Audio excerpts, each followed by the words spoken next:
One question that often arises for new Dhamma practitioners is if relationships in Dhamma practice are compatible or if they should continue as much as that in existing relationships or even terminate it. And this is by no means limited to just significant others, but applies to all kinds of social relationships. And it is not rare that people overshoot or undershoot in either of two extremes. And today we try to understand how to deal with or go about relationships as a Dhamma practitioner.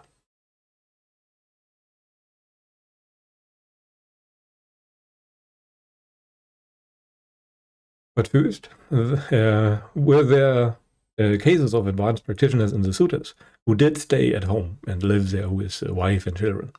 And yes, there were. There were quite a few of such examples in the suttas. And people sometimes stayed at home with family, with kids, until they reached the point of anagami, where falling back to sensuality became impossible. As householders, that was indeed possible. Yet they obviously still had social relationships of various kinds, sometimes even beloved wives and obviously beloved children. Many suttas say so. There's a rather famous example of a mother who lost her only child, who was very dear and agreeable to her. And still, she made it as far as anagamihood. So how are things today in comparison? Are there any advanced lay practitioners? And if yes, do they have social relationships? This is also true for people who practice true renunciation and not the modern style of, lifestyle Buddhism. Well, people usually do not talk too much about their private business and too much about their attainments because it means a hassle. But there are many advanced lay practitioners. I will say that with a big amount of confidence here. If you believe that or not, well, that is your choice, obviously. But yeah, I guess you can believe me when it comes to that. So given that, there have been and still are very advanced lay people with very high attainments, and that are those with families and spouses among them. And why do people even ask the question if or if not a relationship might be okay? Are relationships of any kind inherently problematic or harmful for practice? Didn't the Buddha praise certain kinds of company a lot, like the Kalyana Mitta, the noble friend? Well, the suttas give us some perspective on this topic, and it is often the case there are pros and cons.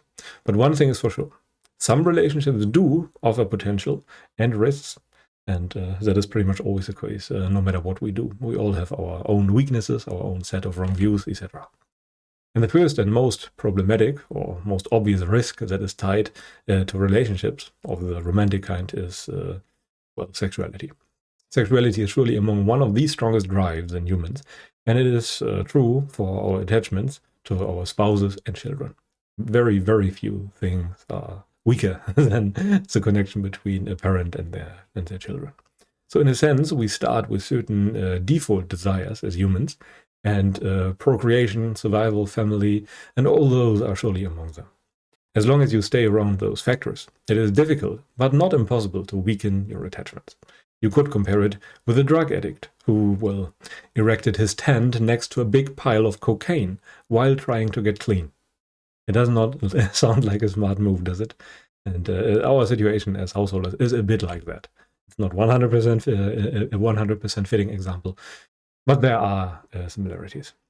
And it is not too different from sexuality. The Buddha created an entire sutta around exactly that topic, where a Brahmin engaged less and less with the actual act of sexual intercourse, but still mentally cherished the idea of spending company with women, as an example. And in modern times, I would say that this is even a bit worse than nowadays, because in the past we did not have the vast amounts of, for example, pornographic material on the internet.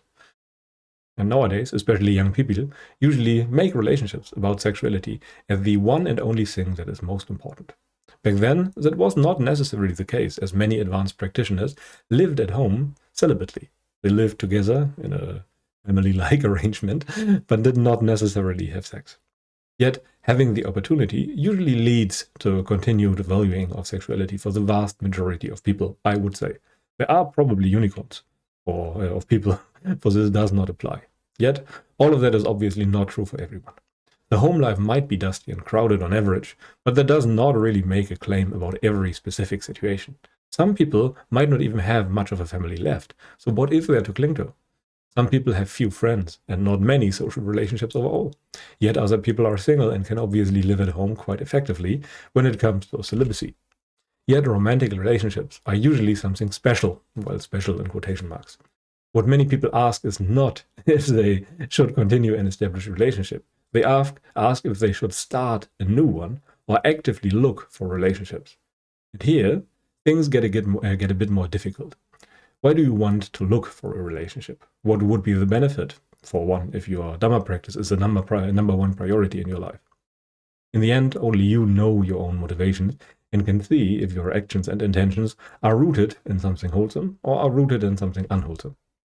But let us first have a look at the case that can very much make sense and likely occurs most often in the suttas or back in the days in general. Should I continue my existing relationships? There are clear advantages. Life is easier and more affordable. You might have more time and can share tasks as well as financial burdens, as an example. And this is especially true when both of you are practitioners. It is even more clear when you both have kids together. However, if one of you is a sensual pleasure bunny, so to speak, that type of person, it might be a bad idea to continue even an existing relationship, even if there is a seeming necessity due to children. You have to judge that for yourself and see if Dhamma is really priority number one for you. And in that case, I would be very careful, because there is a very stark conflict in such cases. But now to starting a relationship. And keep in mind, this is just my opinion, so you should be very sure to make sense of all of this for yourself. In this case, I think it only makes sense in the rarest of cases, but you should know and see for yourself. I do not know your circumstances, and neither do I know your intentions. It might very well be the case that life is much easier, or even only possible as a couple in parts of the world. I do not know that. In any case, a new relationship must be very, very beneficial. Otherwise, it does not make sense from the point of view of Dhamma practice, from the point of view of throwing away your attachments, from getting rid of craving. If that is your goal, the general idea of living apart from what triggers you is probably very beneficial. And if it is mainly beneficial but without true intimacy, why call it a relationship at all and not just a friendship? Why is there any need for, a true official relationship, so to speak? Yet from a Dhamma perspective, this kind of companionship-like relationship would be much more preferable to any romantic relationship. Because, after all, what is there to gain except for very impermanent sensual pleasure? Well, there are even prominent examples of people who decided to become monks or nuns and later reverted to the lower life, as the suttas say. Even if it sounds harsh, the Buddha usually called such people defeated, at least when they broke the rules without confessing their intentions before engaging with, for example, sexuality. I will not call names, but there are monks that laid down their robes in favor of a relationship, which is fine if they want to do that, but it is surely not in line with the practice of liberation, with throwing away of your attachments and craving. Starting a relationship kind of always means that there is still value in it for you. Otherwise, your actions would not follow that kind of line of reasoning or path. And those values are exactly what we try to throw out the window with the practice. We throw away all the values we see in the world. So that there is nothing more that can, excite us, so to speak. This is kind of the point. Your actions moving you in this or that direction are usually preceded by you holding certain values very dear to you. We experience the result of our karma due to our likes and dislikes. Our actions are guided by and in line with our desires. As the Buddha said in the suttas, one is considered a priest because one does priest things. One is a warrior because one does warrior things. If one were to stop doing those, he would no longer be considered as a priest or as a warrior. And if there were no value in being a priest or a warrior, the actions would no longer arise. They would no longer be in line with priesthood or warriorhood. And the same is true for sensuality. If your actions, if there was no desire anymore when it comes to sensuality or sexuality, then your actions would no longer be in line with that. And this applies to relationships just as much as to anything else. Your actions move you toward them as you have an underlying desire that guides your actions. And this desire should be subject to throwing away if you are a true renunciate. In a sutta, where I cannot remember the number, the Buddha even said that the practice is hard enough on your own, let alone with a bad companion. So if you cannot find good companions with people dedicated to the Dhamma, it is better to go alone like a rhinoceros or a bull elephant in the Matanga wilds. I think that is a citation from the suttas. And it is very true. because it is very difficult to practice in an environment that triggers you all the time to go back to sensuality, because those people around you do. We have a natural tendency to imitate those people around us.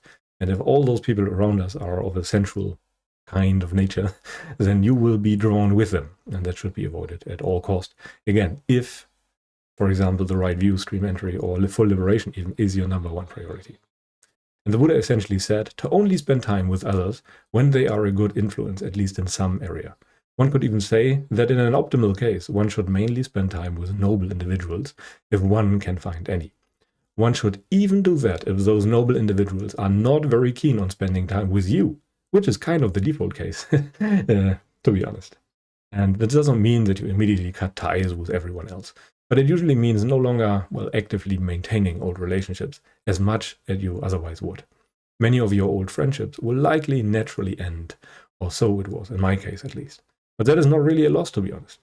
You stop maintaining those as you no longer see the value, and as such, there is nothing really lost when people of a very unwholesome nature do no longer spend time with you.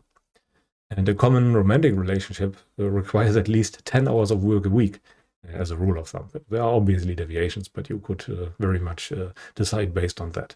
And all of that time that you cannot dedicate to the practice in the same way you otherwise could. It is essentially the same principle as with work, talk, and sleep that the Buddha called a hindrance, for a very good reason. Everything that is not attention to the Dhamma is technically a wrong kind of attention, and thus not leading you to liberation, or at least not leading you to liberation as fast as otherwise would be the case. And the question is now, if you are willing to make slower progress, but you have to decide that for yourself. You surely can make progress when in a relationship, but it would be honest to acknowledge that that same progress would be much faster otherwise in most cases. I cannot decide for all cases, but it just makes sense to acknowledge that. In the vast majority of cases, progress is faster when not in a relationship. You can unconditionally love. That is indeed possible, and the sutras say so too. Love without feeding on people, without suffering with them, without attachment, would be the ideal, but that is very difficult, and not many people are capable of that. If you told anyone that you would not suffer if they would die, then they would quickly infer that you do not really love them, even if this unconditional love is present. For most people, love means attachment, clinging, and suffering. Yet you can still find your children and spouses dear and agreeable to you without clinging. But again, that is a very challenging task. And even the Buddha had to leave his home, so to speak, leave his wife and child to find liberation, because he found it too difficult to do that with his wife and children. There's also a sutta citation. Bhante, that is not the only astounding and amazing quality of mine. There's another. I had only one son, a dear and beloved boy named Nanda. The ruler seized and abducted him on some pretext and executed him. Bhante, when that boy was arrested or was being put under arrest, when he was in prison or was being imprisoned, when he was dead or was being killed, I don't recall any alteration in my mind. It's astounding and amazing, Nandamata, that you can purify even the arising of a thought. And this is a citation from Anguttara Nikaya, number 7.53. And this is a story of the mother of Nanda, who was an anagami. And her mind did not experience any kind of alteration, did not experience any kind of arising of craving when her son, beloved and dear to her, by the way, so there were feelings, good feelings for her son, when he was killed. And this is a kind of non-attachment we are talking about when it comes to the liberation that the Buddha offers. You will not suffer even under those very severe circumstances.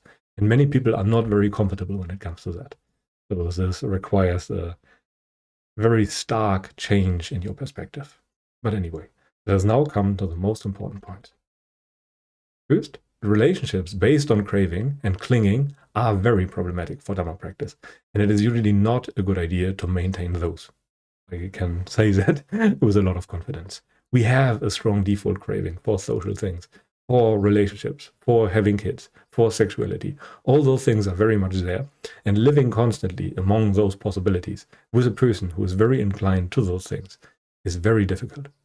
And continuing a relationship sometimes makes sense. Starting a new one, usually not so much, but continuing one that is already in a rather stable position, so to speak, where you can support each other's and are, supporting your practice. And in the optimal case, you are both practitioners. Then it can make sense. And cultivating friendships with noble ones is always a good idea. So if you are in a relationship with another noble one, that would be ideal. But it would very much be a companion-like a relationship at that point, and not so much a romantic one. And only in the rarest of cases does it make sense to invest time and find a new romantic relationship.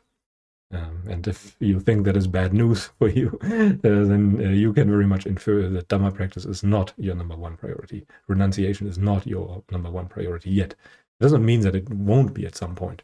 But right now there's still value for those things. And you could start working with those to make your life, your lifestyle, your entire life a bit more Dhamma-like. But anyway, this should be enough for today. Thank you very much for listening. If you enjoy what we do here, feel free to like and subscribe. If you have any follow-up questions, feel free to put them down in the comments below, and Saif and I will very likely talk about it at some point. But apart from that, I wish you a pleasant day and goodbye.